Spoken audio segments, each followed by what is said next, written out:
Hello, Soya and Starlit family. I wanted to share with you a 20-minute warm-up of my favorite warm-ups currently.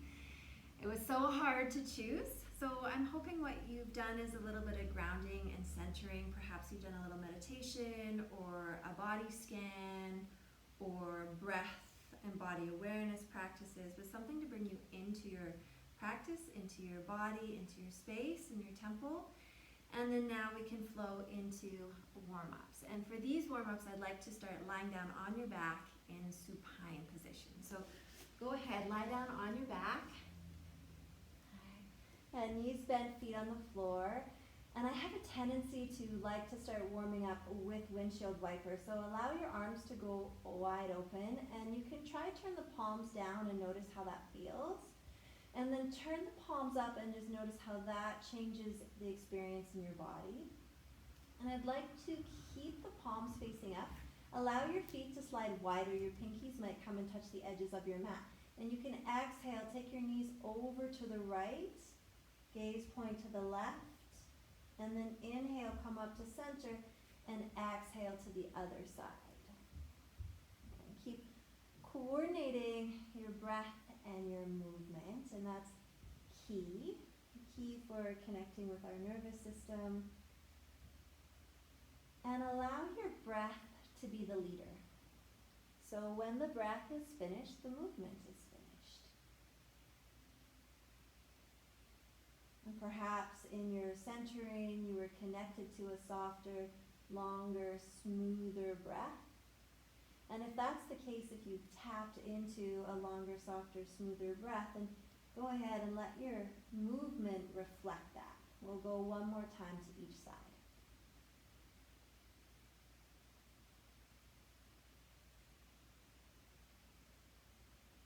And after your one more time to each side, hug the knees into your chest for Apanasana. Knees hugged into your chest, aware of how the digestive system feels, how the low back feels. And we'll start to make circles here. So taking the knees around in circles. And the circles can be as big or as little as feels fabulous. So your circles might be huge. You might be going elbow to elbow. And somebody else might be doing smaller ones. Or your circles might be so small that you can't even see them. Go the opposite direction, but you're aware of the felt sensation on the back, on the belly. And you're still connecting movement with your breath. So perhaps you're exhaling when the knees come in and inhaling when they go out. And gently bring the knees back to center. And from here, I'd like you to take your arms up towards the sky, outer shoulder distance apart. Allow the shoulders to plug into their sockets. And just aware of how this feels, what the experience is here. And just curious, if you change the way you were thinking right now, would that change the way that you were feeling right now? And then let's lengthen the legs up towards the sky. And let's roll out the wrists and roll out the ankles. Getting the synovial fluid warming the joints here. You can go the opposite direction, and you're just getting a nice flow of blood down from the feet and legs, down through the vital organs. Can come back to center and take your hands in fists and tap the backs of your legs. So we're stimulating, awakening the muscles and tissues. Get in all around the glutes, the hamstrings. I like to get into the calf muscles. Just stimulating, awakening. Really great before your asana focused practice. And then release and place the feet back down on the ground. Okay, with the feet back down on the ground, allow the legs one at a time to slide out in front of you, and allow the arms to go all the way back behind your head, and perhaps your thumbs even touch the floor. On the next exhalation, bring the right arm and the left leg to greet or meet each other at center, and inhale, take the legs away. And we'll cross over on the other side as you exhale, left hand, right leg to meet each other, and inhale, take it away. And keep moving side to side, moving with your breath as we continue to warm through the shoulder joints and the hip joints. So we lengthen the back body. And there's definitely a little bit of core work in there too. And you're still connected with breath and movement. Let's go one more time to each side. So great, crossing the hemispheres of the brain and the somatics of the body.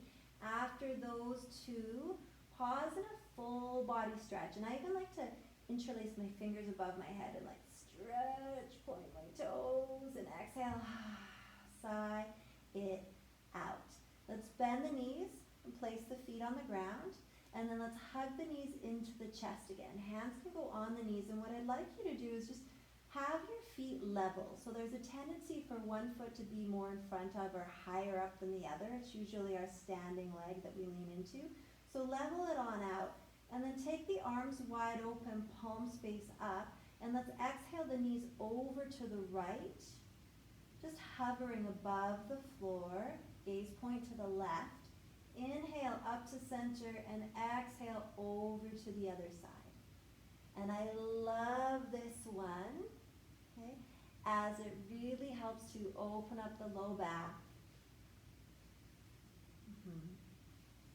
Keep moving with your breath, side to side. One more time to each side.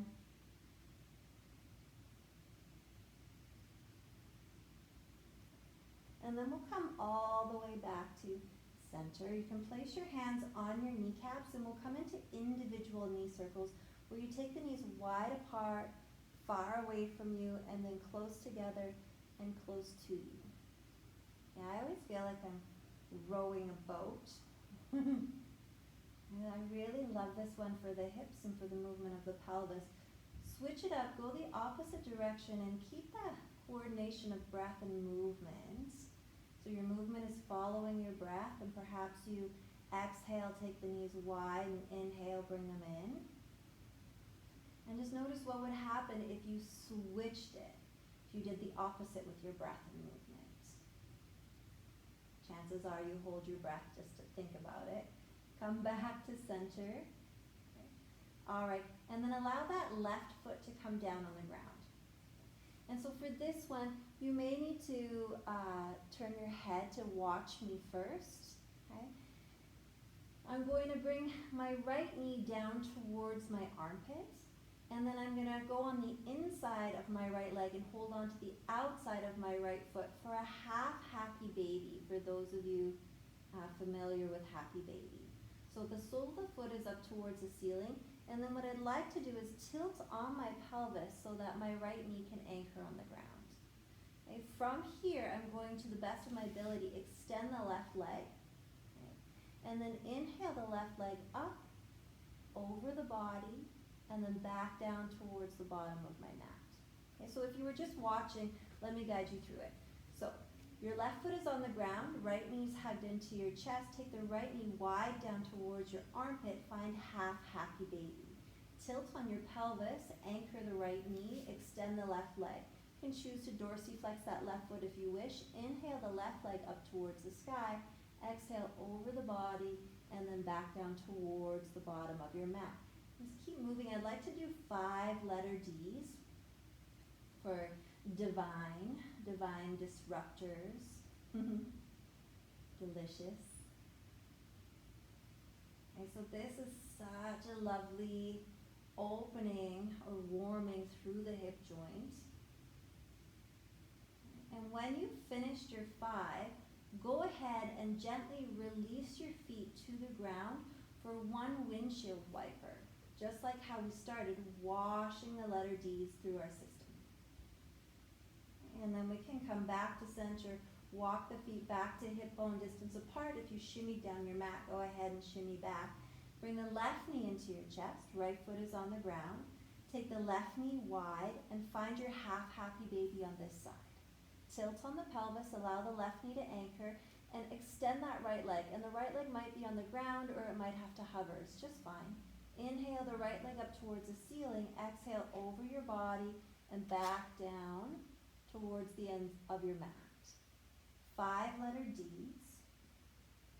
Moving with your breath. Incredible hip opening. And with that happy baby, that hip compression through the hip flexor muscles. Aware of how your breath is moving your body. And after your 5, gently release your feet onto the ground and windshield wiper. Wash it out. We'll do 2 windshield wipers. And then after those 2 windshield wipers, bring your feet back to hip bone distance apart and the arms alongside your body. You can walk your feet a little further out in front of you and then come up on the heels so the toes are pointed up towards the ceiling. Have the arms beside you, palms face inwards towards the torso. And on the next exhalation, I'd like you to lift up your head and roll your spine, sitting all the way up. Yep, so go ahead, sit up, and then exhale, roll back down. Okay, and see if you can do that one more time where you roll the spine right into your legs, and then roll back down. All right, this third one, inhale, roll all the way up. Okay. And then place your hands beside you and allow both your knees to go over to the right. Okay. With both your knees over to the right, keep the right hand behind you, take the left hand to the right knee. It's going to be a spinal twist. As you inhale, sit up nice and tall. Exhale, turn to face the back of the room. And I learned this juicy little one from my beautiful friend Lydia Zamorano. Come back to center, lift the knees up. Okay. You're still on your heels and you can roll that spine all the way back down. And then you can roll that spine all the way back up. And this time the opposite direction. So your knees go over to the left. Left hand behind you, opposite hand to knee, and you're in your spinal twist here. Inhale, lengthen the spine. Exhale, twist a little deeper. Inhale, come all the way back to center. And let's exhale, roll the spine all the way back down. Hug your knees into your chest. Okay. Give a little squeeze here, and you might even like to do nose to knee. And then allow the head to come back down. Take the arms beside you and palms down. You can be up on the fingertips for a little extra support. And then lengthen your legs to the best of your ability. Okay. Exhale, lower the legs just until the low back starts to lift up off the ground. And then bring the knees in and lengthen the legs up towards the sky. Let's exhale, allow the legs to go wide open. Inhale, bring the legs back to center, lower just until the low back starts to lift, and then bring the knees into your chest. Lengthen the legs up towards the ceiling. Exhale, legs wide open. Inhale, exhale your circle, and bring the knees into your chest. Nice, pause here. So lots of work stimulating the core abdominal muscles here. Place your hands on the backs of your thighs. And what I'd like to do is rock and roll Eye of the Tiger 3 times up to seated without your feet touching the ground. Massaging your spine. If it's too much for you, by all means, roll to your side. Make your way to seated. All of us, after those 3 rock and rolls, are going to come to our seated Sukhasana. I'll turn this way so you can see me. Okay, so plant the hands right beside you, way up high in the fingertips. Lift the sternum up towards the ceiling, the crown of the head up towards the ceiling, and bring the right ear down towards the right shoulder. Okay, and we'll do half nods here where you can allow the chin to roll down towards the chest. And then inhale, bring that right ear back up towards that right shoulder. 2 more times with your breath with our half neck rolls or half chin nods. And after that 3rd time, gently allow the chin to go all the way down to your chest. And roll right on over to the other side. So the left ear comes up towards the left shoulder, and we do 3 half circles or chin nods on this side. And after those 3, bring the left ear up towards the left shoulder, and inhale, bring the head back to center. And this is one of my favorite neck warm-ups from my beautiful teacher, Muggs. She might be your beautiful teacher too. Imagine that you have a paintbrush on the tip of your nose, okay? And you're going to paint smiles side to side. So painting great big smiles side to side, warming the neck, and perhaps your smiles have beautiful red lips. One more time to each side, moving with your breath.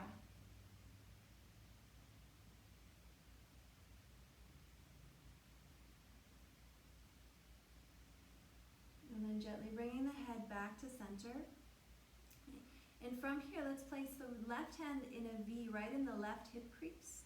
And let's walk the right arm out as far as feels comfortable, where you can still breathe and you're not gritting your teeth. And see if you can stack your shoulders a little bit. Okay. So what I'd like to play with here, if there's shoulder mischief, you can place the hand on the shoulder and work at closing and opening the chest. If there's no shoulder mischief and you'd like to work a little bit deeper, by all means extend that left arm out, pinky finger down towards the ground, and you can work at rolling, bringing the left hand down towards the ground. Inhale up to center and exhale as far back as feels safe for you as you open up the chest. So either or is just fine. Okay, working not only with the side body, but opening and closing through the chest, through the shoulder and the shoulder blades. We'll go one more time. And then everybody can bring themselves back to center and come all the way up. And take a moment to pause and feel, noticing different sensations between the sides of the body. And then place the right hand in the hip crease, walk the left hand out. And the side is different. I definitely feel the difference between my hips and my side bodies and my low back. Okay, so shoulder mischief. Hand can be on the shoulder. Okay, if you're working deeper, by all means extend and coordinate breath and movement here as we open up the side body. And warm that big band of muscle around the low back.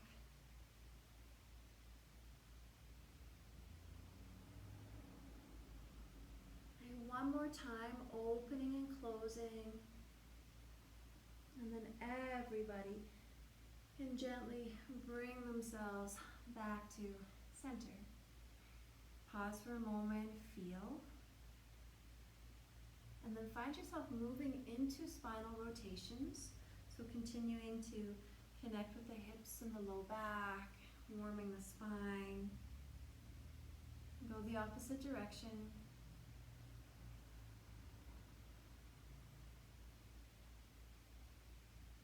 And gently come back to center. From here, I'd like to make our way onto tabletop. So coming up onto your hands and knees, and if you need extra support under the hips or underneath the knee, or sorry, not the hips, under the wrists or the knees, go ahead and roll your mat or place a blanket. And the first one I'd like to do is dancing cat, and there's 2 ways I like to do dancing cat. The first way is taking the hips around in circles. And just like our up and asana, the circles can be as big or as little as feels good to you. And I love this as a multi-joint warmer. So opening up the wrists, the ankles, the knees, especially the knees for me. Go the opposite direction. And of course those hips and spine, everything's getting a lovely opening. Make your way back to center. And this is part 2 of my dancing cat. I'll take the hands further out in front of me and feel free to watch me first. Inhale, allow the hips to go down and the heart to open. The bottom tips of the shoulder blades come closer together. And then exhale, I push back towards my child's pose.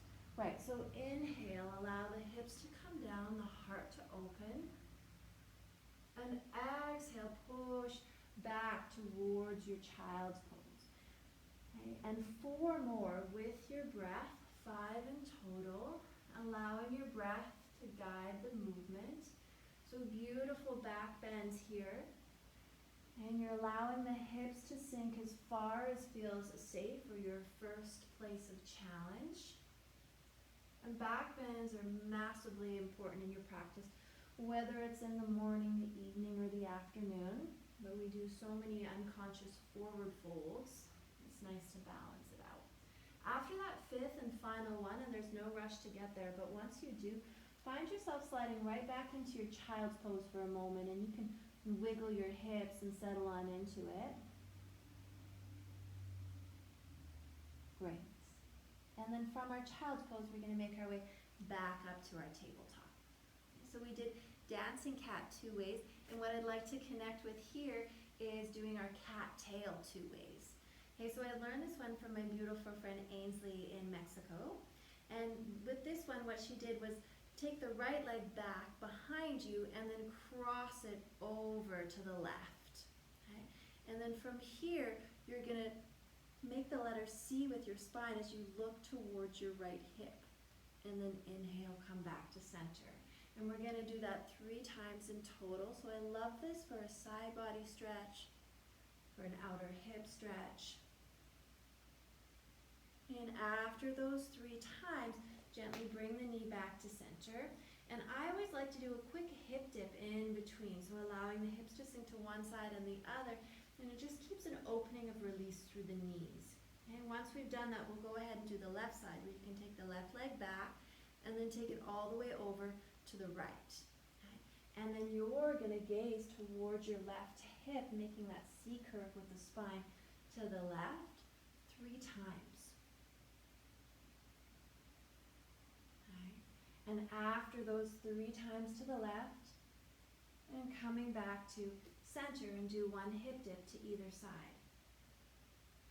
Okay, and then type 2 of my cat tail is to bring my cat tail in.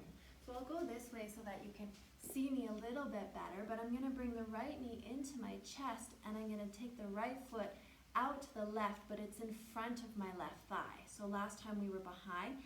I like to dorsiflex or activate my foot, and this really gets into the outer leg line, which I've been really finding super delicious lately. And same thing, I can look towards my right hip, and I could almost drool, and then come back to center. And 2 more times here. Okay. And after that 3rd and final time, you can exhale, release that right knee back to a tabletop position, and do your hip dip 1 time to each side. Okay. And then from here, we will do the left side so we're not lopsided. You can bring the left knee forward, and in front of the right leg, extend that left leg. And you can experiment if you like to dorsiflex at the ankle, if you don't. And notice how this feels. Sometimes it can be quite strong, and if it's available for you, go ahead and letter C, curve the spine to the left. With your breath, you come back to center, and perhaps you exhale and inhale. And 1 last time. And then after that, you can gently come back to your tabletop. Yeah, and from here, you might like to invert your toes. Actually, let's go ahead and do it. Go ahead and make strong downward dog, hand space between your fingers. Invert your toes, lift your knees so they're hovering above the floor. Push your ribs back to your thighs, and then lengthen the legs to the best of your ability and walk it out. Bend 1 knee deep, bend the other knee deep, let the head hang. And just getting into opposite hemispheres of the brain, let's go ahead and do a cross-legged downward dog. So move your left leg to center and cross your right leg in front of the left, and then push your sit bones back. And I like to do a heavy-handed downward dog here. This is from my teacher, Eric Schiffman, where you inhale, come forward into your high plank, and then bend your knees, push the ribs back, lengthen the spine, lengthen the legs. Inhale, come forward, exhale, and you almost feel like a wave. I love it. And then you can release, walk it out a little bit. Yeah, and then cross the opposite leg in front. So the left leg is in front, push the sit bones back, cross-legged downward dog, Adho Mukha Svanasana, and then come into your heavy-handed rolls. So you come into that high plank, you bend the knees, push the ribs back, lengthen the legs and the spine. 3 in total, and then you come back to your your downward dog cross-legged style. Release your cross legs, walk it out a little bit, and then walk your hands all the way back to your feet. And here we're in our Uttanasana, our standing forward fold at the back of our mat. Let the head hang, and you can move your head like you're gently saying no, or then like you're gently saying yes. Yeah, and then let's bend the knees a little, press through your feet, and ragdoll style, vertebrae by vertebrae, roll all the way up to Tadasana. And now you're ready to either roll up your mat or continue into a flow practice. Hope you enjoyed your warm-up. Namaste.